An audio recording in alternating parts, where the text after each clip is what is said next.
Velkommen til. Velkommen til Loyal Solutions, så jer, der lytter med derude. Vi har fået besøg af Loyal Solutions, som har valgt at gå på børsen. Og der er mulighed for at tage en aktie her hos Nordnet til og med den 18. maj til midnat. Og inden I får lov at lige præsentere, hvem I er og hvorfor det er, I går på børsen, så vil jeg bare sige til jer, der lytter med.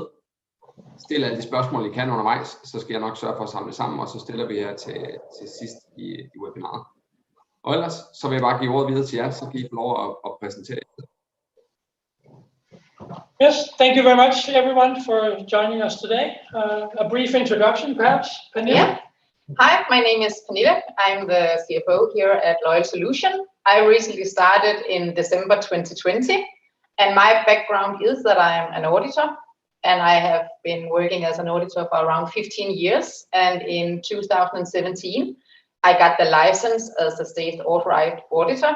And in the time as I worked as an auditor, I worked with both from small to large clients.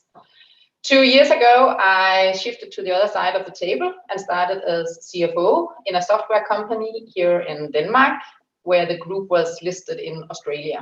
And this brings me to where I am today here at Loyal Solution.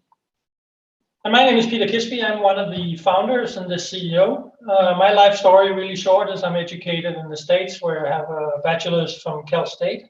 Then came home and built up the family travel agency from a small one-person operation, more or less, to a national agency with about 60 staff. We then sold that to what was back then Fritidsrejser, or today TUI.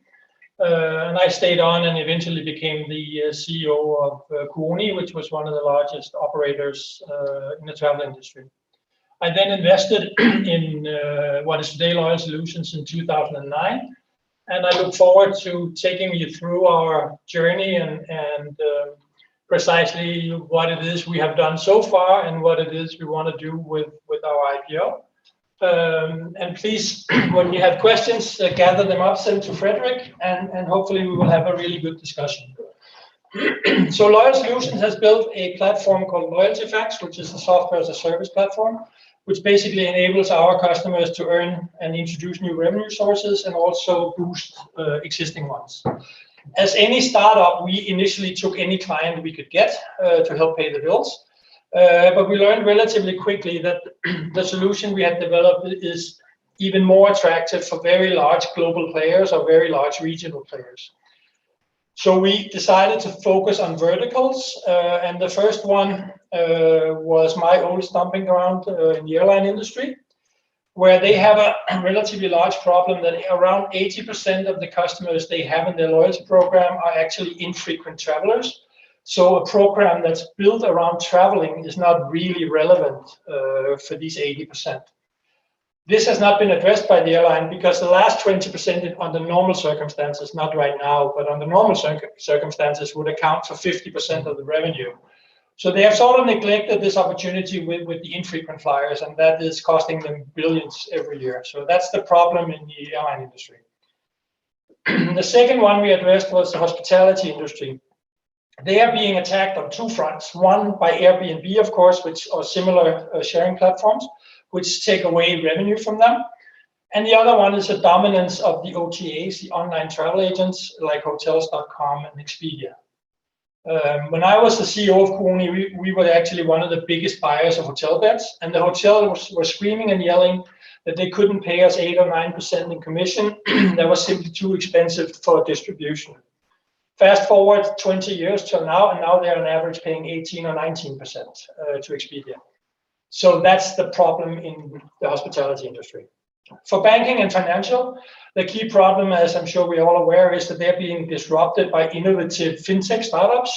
In Scandinavia, we have Luna, we have Clio, we have several, which is sort of nibbling away at the business that the banks have. The banks have been slow to respond to this, but we now provide them a plug-and-play tool that can address this issue. So the solution we provide with our technology in the airline industry is that we can transform a loyalty program that's based on traveling to a loyalty program that's based on your daily activities and becomes an everyday loyalty program. That is, of course, extremely relevant these days, but it is also relevant under normal circumstances, that people can now earn points on daily activities instead of only on travel. So in the SAS program, for example, we run the part that's called Your Bonus Every Day, and that has been hugely successful in transforming the people who have a blue card in SAS who don't fly so much, transforming them into active members. The solution we built for the hospitality industry is based around the same logic, giving people the opportunity to earn points or rewards on daily activities, but then the points they have earned can only be used for direct bookings. So on your daily activities, you will earn points, but you can use them if you book directly with the hotel, but you cannot use them via the OTAs. Every time a booking is made, the hotel operator saves 18-19% on costs, so that's of course quite attractive for them.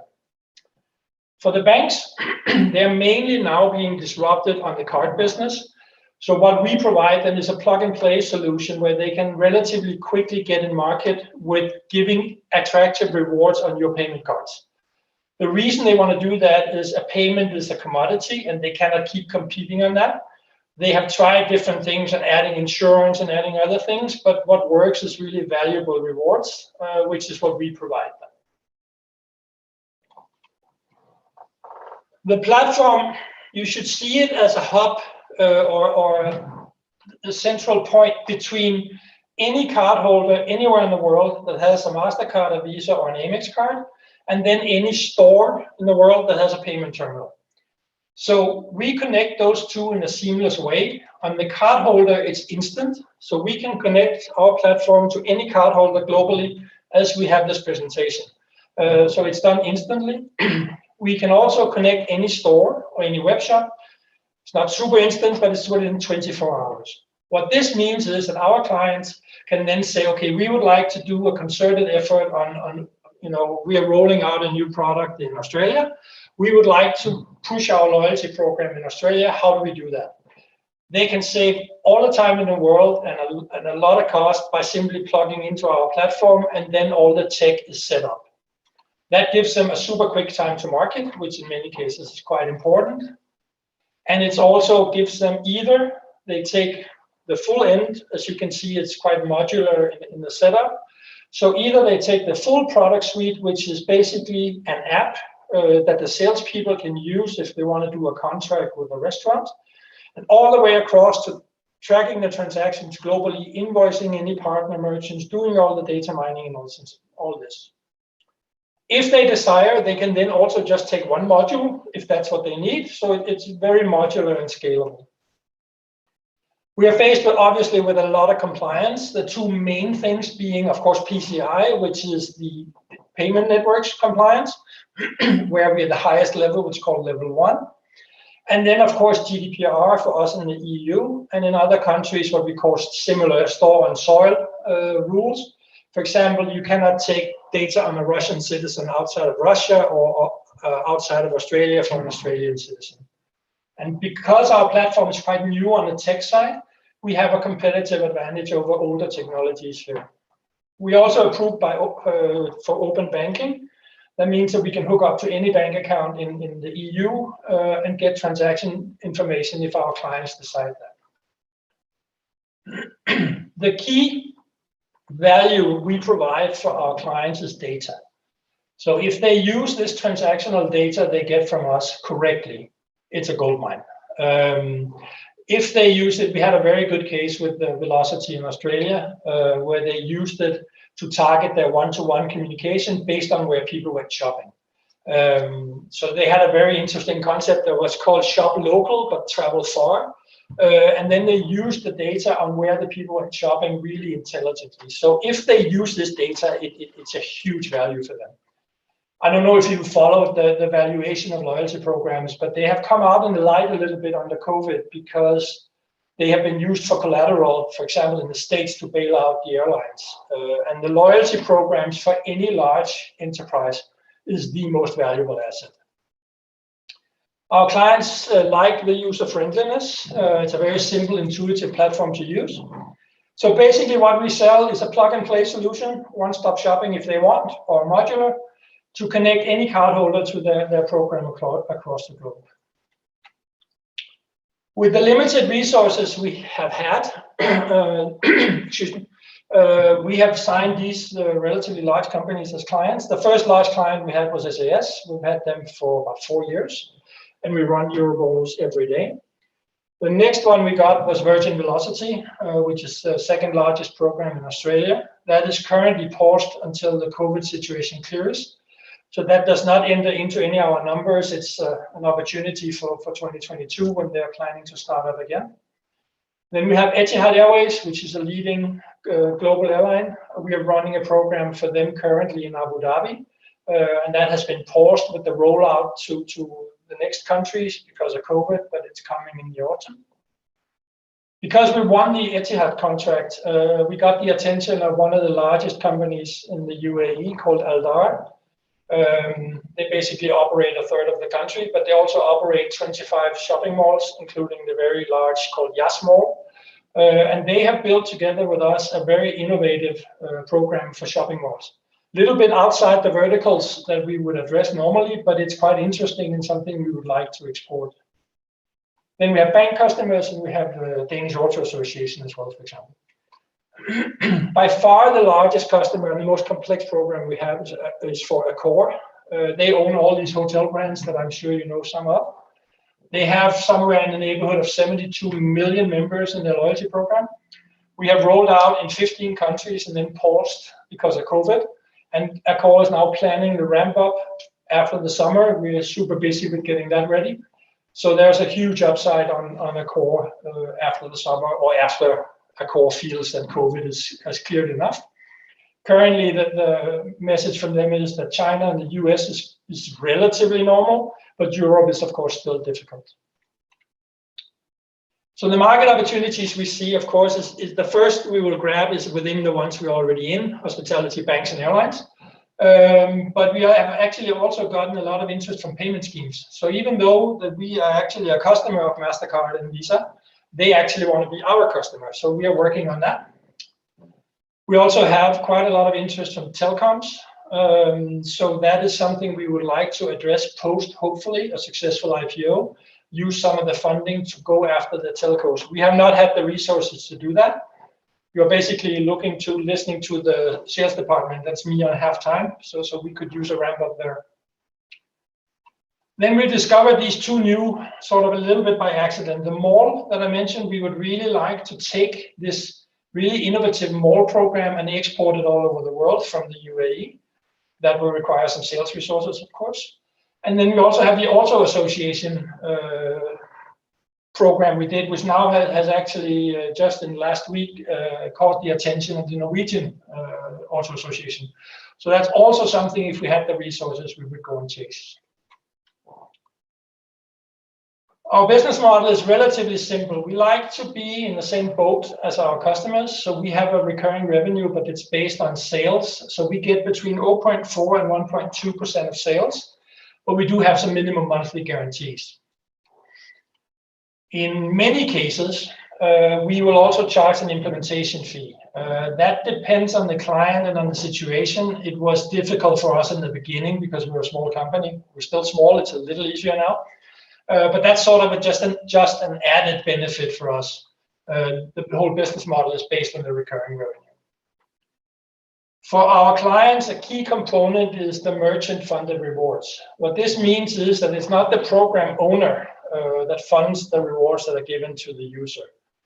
If we take SAS as a concrete example, if you fly on an SAS flight and get bonus points, those points are paid for by SAS. So they have a cost, and they have to book that in the balance sheet. Now, in our solution, if you go to a MASH restaurant in Copenhagen, or you buy a bed at Heston's in Stockholm, or you go to Rituals in Oslo, the points that you earn, which is a high earn rate, firstly, and secondly, it's paid for by the merchant. So it's a prepayment for SAS for the points. So that not only do they not have a cost, they actually have revenue on it. So that part of our business model is very attractive for our clients. Given that it's a big percentage of sales-based model, it's of course super scalable, and it follows with the scalable technology. We use Google Cloud Platform to deploy our solutions, and it is basically infinitely scalable. as everybody, we have competition. You have to look at how you define, let's call it loyalty. I mean, somebody building a CRM system like Comark, or somebody sending out emails is also loyalty. But if you look at sort of the space we are in, where it's software as a service, it's large clients, and it's based on the payment infrastructure and payment schemes. It's in the upper right-hand corner. So the closest to us would probably be Points, which is a large listed Canadian company. They do a really good job. They are a little bit different than us in that they do run programs in their own name, and they also do other things than the software as a service payment scheme solution. In the States, there's also a company called Orsio. They come a little more from employee benefits, but they could be targeting going the same way as we're going. In Europe, on the bottom, we have Fidel, which is a UK startup, or scale-up is a better word. What they do is they build an API where you can hook up and then link to the payment schemes. So I normally refer to it as they build a really good engine, but we build the full car. Then we have two quite similar companies, Loyalogic and Awarded. Awarded is listed in Sweden. They are both different animals than we are. They are both running very different loyalty things. Some Awarded, for example, is doing points on surveys. But the main business for both of them is running web shops where you can buy for points. So you can log in, and for airline points, you can purchase goods and services. So it's more a logistics business. It's certainly not a software as a service business. I know that both of them are looking towards our part of the world, and Awarded, for example, has just purchased a Danish gift card company. So we are, of course, keeping an eye on them, but they are sort of a full brand of loyalty solutions where we are more focused. So what sets us apart is the technology, which is, according to our clients, is absolutely state of the art. It's the reach. We are global. We have global agreements with all payment schemes, which is quite unique. We have a lot of know-how over these years, and then our clients like the percentage business model, so we are sort of in the same boat. At the end of the day, in my view, it's all about the team executing the plans we have laid. So I worked with a lot of teams, and this is definitely one of the best ones. Jens, our CTO, has been here for roughly 10 years. Jane, who runs the daily business, has been here for 6 almost. Pernille is brand new, but she's good. And then we've taken a decision to have all developers in Copenhagen. We tried outsourcing; it didn't really work. So you can say on the cost side, it's of course more expensive salary-wise, but the quality and the production we get out of it is what we prefer, and is much better. Our expansion plan is based on that the IPO is successful, of course, which means that we will get, before transaction cost, 40 million Swedish this year, and if everything performs, we will get another 30 million if people execute their warrants next year. The maximum bird rate we have, if we roll out fully, is 38 million Swedish in month 18. However, our case is a little different because almost all the proceeds will go to scaling up sales. So it's not a question of us taking 30 million Swedish krona and building a black box and then going out trying to sell it. We've already built the software. So almost all the proceeds will go to scaling up sales. And that means, of course, we can also scale down, or we can focus more on one sector, etc. So we have quite a lot of flexibility in the model. Briefly on Corona impact. Some clients we have been, because we have this monthly minimum, that has been the revenue we have gotten in, and that has kept us at zero at EBITDA and almost cash flow neutral. So we have a huge upside when the percentage revenue starts kicking in. We have 2 clients who have actually been above budget. One is performing exceptionally well with our new technology. They are actually, even though there's been COVID, they're actually doing better in 2020 than they did in 2019. Our revenue for the first 9 months of this fiscal year is up 25%, despite COVID. We think that's okay. When we talk to clients now, the airlines are beginning to be able to see post-COVID. FinTech, there has really not been any impact. We have been talking, except for Australia and New Zealand, which is quite slow. And for other clients, it varies quite a bit. Some clients are ready to talk, and some are not yet. But since the market is so large, we just basically go on to the next one. So it's not really a big issue. So Corona has impacted our upside, but we have gotten our minimum guarantee payments from all our clients. The offer is, of course, as it is in the prospectus, so it's units of 60 SEK. Normally, the valuation is a subject of interest, so we did a little calculation on how we came to 150 million valuation. So there are two standard ways to evaluate a company like us. Ours, one is the next 12 months revenue times 8 or 7.9 standard multiplier, and that would have given 188 roughly million valuation. We decided to be more conservative and use the realized number. Excuse my cough. And use the realized numbers until March 31st, so the last 12 months time 8, and that gave 158, and we then rounded that down to 150. The use of the proceeds, as mentioned, is almost exclusively sales. We will, of course, devote some to R&D on IT, and then some for operations. But it is basically an exercise in getting the right people, getting them trained, getting them out, selling our solution.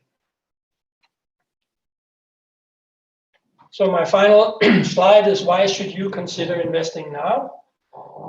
We believe we have the proven technology in the market. We have some very large global brands that trust in us. They would not trust in us if we didn't perform. We see, rightly or wrongly, a very large market opportunity, and we see very large first mover advantages. If a company has started using our solution, the cost of change is really high. This is offset by some long lead times on sales because it becomes a strategic discussion. The key question is for our clients, do we trust Loyal Solutions enough to give them access to handling part of the customer experience for our clients? You can imagine I would imagine it had taken a few meetings in Paris before Accor was ready to say yes to that. But given the reference clients we have now, this is not a big issue anymore, but there's still a long lead time on sales. We believe we have the right team to execute the plan we have. And we believe also that the business model is very interesting. We can now sit here and see that when somebody shops in Abu Dhabi or somebody shops in Vietnam, there's actually a revenue for Loyal Solutions. I think that is a super interesting business model. And lastly, compared to other scale-ups you may have invested in or consider investing in, I think we may be a little different in that in the first 2 years, almost all the growth in our plan is based on scaling up the existing clients. There's a huge upside on the Accor agreement, and there's a huge upside on the Etihad agreement as they expand out from where they are now. So that has a lesser risk in my view than if everything was new business. Then, of course, we have to go out and get the new clients as well. So with your help, we would like to become the global leader in our industry. Questions, please. Thank you, Peter. And for the sake of this, I'll keep this in English. If you would like to, you can turn back your camera again. Yes. I can start with one of the questions from here. It's about your customers in SAS and Etihad and all the other big players. Can you elaborate a bit on how you got on board with them? Yes, the SAS story is actually quite funny. I used to be a CEO of SAS's largest customer, Koni, and work on Sveavägen, which is like 20 minutes from SAS. So every time I called them, they would almost send a limousine to pick me up, right? In order to get Loyal Solutions into talking to SAS, it literally took me 6 months of calling them, trying to get through. So it's a lot of hard, it's a lot of hard selling at a senior level. Now, that was the first customer, and that was by far the most difficult one. Then the reference customers become important. So the approach we've taken after that is we've analyzed for whom could this be interesting, and then our attention fell on Virgin in Australia because it's a controlled market and it's a large market. So we approached them. We used SAS as a reference. We got the meeting, and then we had a lot of presentations, and then they finally bought and launched. Then it was a little bit going to Etihad. Came actually on a reference from. They had called Virgin and said, who had done this thing for you? And then we got that on a reference. We had to go through the whole RFP process still. Accor was cold canvas. a little bit of luck, a lot of bit of persistence. So I would say my experience is that you need to have, the salesperson has to be somebody that has my level of experience, and then you have to go in at the COO or the CEO levels to start with. That takes some learning, and that's an art to some degree, but people can learn it. And then if you get the attention there, then the process from there is much easier. So we have defined a lot of companies and a lot of verticals that we are ready to approach. And I would say, as long as we have the customers we have now, it's much easier, because the brands we have, no matter if you are a shopping mall, then you still know who Etihad is, you still know who Raffles hotels are, right? But it is senior level strategic sales. Okay, great. So a lot of hard sales, I guess. Yeah. In the beginning. Okay. And then there's a question regarding the listing and why you're doing that in Sweden and not in Denmark if you are a Danish company. Yes, we had a lot of discussions about that in the board. I was pushing for Sweden, and mainly for one reason, that the Swedish market is much larger. There are many more investors, and therefore, in my humble opinion, there's much more liquidity in the share, which is something we would like and something we would like our investors to have. So that was basically the main reason. And then the Swedish Nasdaq is much larger than the Danish one. So that was the main reason. Okay, thank you. And then I just got a question here. When FDM announced the solution 3 to 4 months ago, yeah, I was interested, but let's see here. But she said right now the solution only supported Visa. And in that household, they only use MasterCards. Yes, so FDM solution currently supports Visa and then the Danish domestic card called Dankort. MasterCard will come, but I don't know exactly when yet, but it will come. So apologies to the gentleman or lady with only MasterCard. We have heard that before and we are pushing. I can say this without, so what has happened is because of COVID had hit very hard in London back in November, December, the payment schemes over there have been hit. So they have a big backlog. But MasterCard will come to FDM. Okay, great, thank you. And then there's a question regarding the money. You said that most of it is going to be used for sales. So is that salespeople in Denmark, or is it in globally, or how are you going to use this money from the IPO? Yeah, so we have a plan that says we know that these verticals are the one with, let's call it the low-hanging fruits. We also know that Europe, Middle East, and Africa as one, and Asia Pacific as another one, are the two, let's call it, easiest regions. The US is a little more complex in many ways, so therefore the US for us could be a phase 2. So we know the verticals, we know it's airline and hospitality, fintech, malls. Then what we will do is we will get going on hiring the right salespeople, but since we don't know if the right salesperson has industry knowledge of malls or industry knowledge of hospitality, which they do have to have, then if we get the person for the malls first, then that's the vertical we'll attack first. So because we want to do it as quickly as we can. Of course, in the ideal scenario, we would have everybody lined up in November, but I think that's a little optimistic, right? So it'll be sector per sector. And then we have also discussed where are they based. I earned my black card in SAS by traveling all over the place from Copenhagen, so that is doable. But if the right person lives in Singapore or in Dubai or in Johannesburg, that's fine. We will have that person operate from there in that vertical.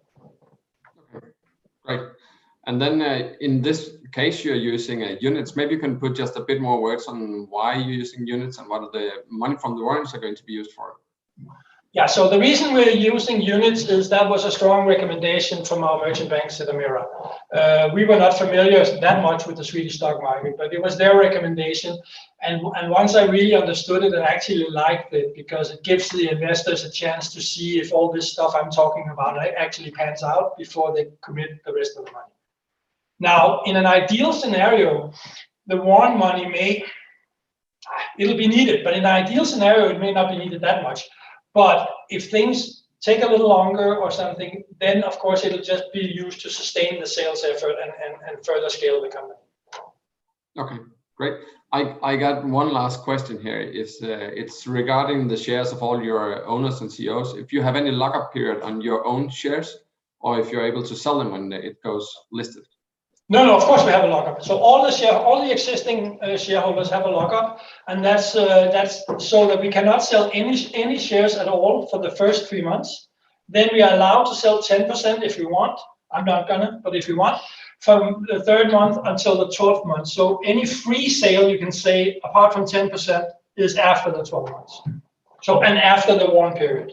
Perfect. So the warrant period is before we can go out and if anybody wanted to sell anything. It's my ambition to make sure they don't. Of course. Okay. Thanks a lot. I don't have any more questions from here. And for all you that's listening, you can go to nordnet.sc or DK and read more about this IPO. Any last words from you? No, I hope you find us interesting and please have a look. And then I would love to welcome you along for the journey. Thanks a lot. See you. Bye. Thank you.